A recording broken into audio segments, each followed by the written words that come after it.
اللہ کا نام لے کر جو بڑا مہربان نہایت رحم والا ہے۔ الف لام میم، یہ حکمت کی بھری ہوئی کتاب کی آیتیں ہیں، نیکوکاروں کے لیے ہدایت اور رحمت، وہ جو نماز کی پابندی کرتے اور زکوٰۃ دیتے ہیں، اور وہی ہیں جو آخرت کا یقین رکھتے ہیں، یہی اپنے پروردگار کی طرف سے ہدایت پر ہیں اور یہی کامیاب ہیں۔ اور لوگوں میں بعض ایسا ہے جو بےہودہ حکایتیں خریدتا ہے تاکہ لوگوں کو بے سمجھے اللہ کے راستے سے گمراہ کرے اور اس سے ہنسی کرے، یہی لوگ ہیں جن کو ذلیل کرنے والا عذاب ہوگا۔ اور جب اس کو ہماری آیتیں سنائی جاتی ہیں تو اکڑ کر منہ پھیر لیتا ہے، گویا ان کو سنا ہی نہیں، جیسے اس کے کانوں میں ثقل ہے۔ تو اس کو درد دینے والے عذاب کی خوشخبری سنا دو۔ جو لوگ ایمان لائے اور نیک کام کرتے رہے ان کے لیے نعمت کے باغ ہیں، ہمیشہ ان میں رہیں گے۔ اللہ کا وعدہ سچا ہے اور وہ غالب ہے، حکمت والا ہے۔ اسی نے آسمانوں کو ستونوں کے بغیر پیدا کیا جیسا کہ تم دیکھتے ہو، اور زمین میں پہاڑ بنا کر رکھ دیے تاکہ وہ تم کو لے کر ڈولنے لگے، اور اس میں ہر طرح کے جانور پھیلا دیے۔ اور ہم ہی نے آسمان سے پانی نازل کیا، پھر اس میں ہر قسم کی نفیس چیزیں اگائیں۔ یہ تو اللہ کی تخلیق ہے۔ اب مجھے دکھاؤ کہ اللہ کے سوا جو ہستیاں ہیں انہوں نے کیا پیدا کیا ہے۔ حقیقت یہ ہے کہ یہ ظالم کھلی گمراہی میں۔ اور ہم نے لقمان کو دانائی بخشی کہ اللہ کا شکر کرو، اور جو شخص شکر کرتا ہے تو اپنے ہی فائدے کے لیے شکر کرتا ہے، اور جو ناشکری کرتا ہے تو اللہ بھی بے نیاز ہے، لائق حمد و ثنا ہے۔ اور اس وقت کو یاد کرو جب لقمان نے اپنے بیٹے کو نصیحت کرتے ہوئے کہا کہ بیٹا، اللہ کے ساتھ شرک نہ کرنا، شرک تو بڑا بھاری ظلم ہے۔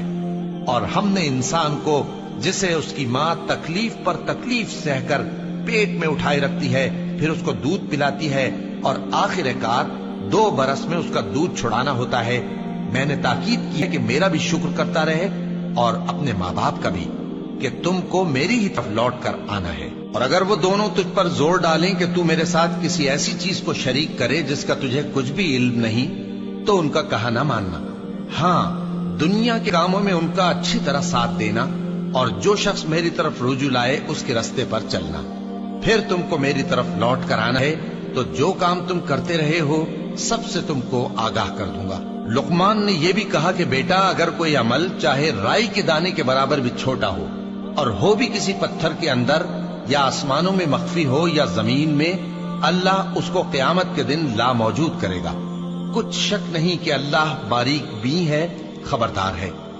بیٹا، نماز کی پابندی رکھنا اور لوگوں کو اچھے کاموں کے کرنے کا مشورہ دیتے رہنا، بری باتوں سے منع کرتے رہنا، اور جو مصیبت تجھ پر واقع ہو اس پر صبر کرنا، بے شک یہ بڑی ہمت کے کام ہیں۔ اور تکبر کرتے ہوئے لوگوں کے سامنے گال نہ پھلانا اور زمین میں اکڑ کر نہ چلنا، اس لیے کہ اللہ کسی اترانے والے شیخی خورے کو پسند نہیں کرتا۔ اور اپنی چال میں اعتدال کیے رہنا، اور بولتے وقت ذرا آواز نیچی رکھنا، کیونکہ بہت اونچی آواز گدھوں کی سی ہے، اور کچھ شک نہیں کہ سب سے بری آواز گدھوں کی ہوتی ہے۔ کیا تم نے نہیں دیکھا کہ جو کچھ آسمانوں میں اور جو کچھ زمین میں ہے سب کو اللہ نے تمہارے قابو میں کر دیا ہے، اور تم پر اپنی ظاہری اور باطنی نعمتیں پوری کر دی ہیں۔ اور بعض لوگ ایسے ہیں کہ اللہ کے بارے میں جھگڑتے ہیں، نہ علم رکھتے ہیں اور نہ ہدایت اور نہ کتاب روشن۔ اور جب ان سے کہا جاتا ہے کہ جو کتاب اللہ نے نازل فرمائی ہے اس کی پیروی کرو، تو کہتے ہیں کہ ہم تو اسی کی پیروی کریں گے جس پر ہم نے اپنے باپ دادوں کو پایا۔ بھلا اگرچہ شیطان ان کو دوزخ کے عذاب کی طرف بلاتا ہو تب بھی، اور جو شخص اپنے آپ کو اللہ کا فرما بردار کر دے اور نیکوکار بھی ہو تو اس نے مضبوط کڑا تھام لیا، اور سب کاموں کا انجام اللہ ہی طرف ہے۔ اور جو کفر کرے تو اس کا کفر تمہیں غمناک نہ کر دے۔ ان کو ہماری طرف لوٹ کر آنا ہے، پھر جو کام وہ کیا کرتے تھے ہم ان کو جتا دیں گے۔ بے شک اللہ دلوں کی باتوں سے بھی واقف ہے۔ ہم ان کو تھوڑا سا فائدہ پہنچائیں گے، پھر عذاب شدید کی طرف مجبور کر کے لے جائیں گے۔